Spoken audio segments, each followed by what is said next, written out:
દર મહિનાની પહેલી તારીખે ઘણા બધા નવા નિયમો આપણા દેશમાં લાગુ પડતા હોય છે ને જો મે 2025 થી કયા 3 નિયમો બદલાય એ તમે જાણવા માંગતા હોય તો એના માટે ધ્યાનથી સાંભળજો. હું તમને એક વાત કહું.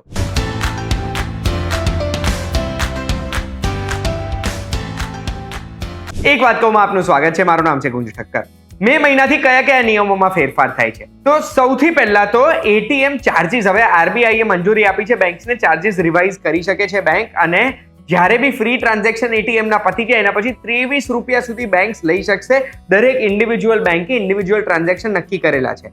એટલે મેટ્રો સિટીમાં દર મહિને 3 ફ્રી ટ્રાન્ઝેક્શન એટીએમ પર મળશે.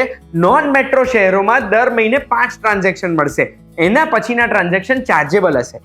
અને તમે પૈસા ઉપાડો કે બેલેન્સ ઇન્ક્વાયરી કરો કે પછી પૈસા ઉપાડવા જાઓ છો ને બેલેન્સ ઓછું પડે છે, આ બધી વસ્તુઓ સિંગલ ટ્રાન્ઝેક્શન ગણાશે. એટલે એ પતી ગયા એના પછી ચાર્જીસ ભરવા પડી શકે છે. એટલે પ્લાન કરીને જ એટીએમ વાપરજો.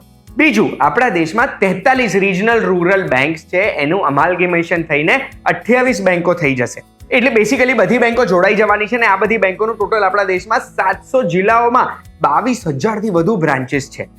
ત્રીજું, હવે 1 મે 2025 થી આપણે સાંભળ્યું હતું કે ફાસ્ટેગ રિપ્લેસ થઈ જશે અને સેટેલાઇટ બેઝડ ટોલિંગ સિસ્ટમ આવશે. બટ આપણને ministry of road transport and હાઈવેઝે એવું જણાવ્યું કે હજુ આ સિસ્ટમ ડેવલપ થઈ રહી છે અને અત્યારે એવો કોઈ પ્લાન નથી કે ફાસ્ટેગને બંધ કરીને સેટેલાઇટ વાળું ટોલિંગ શરૂ કરી દઈએ.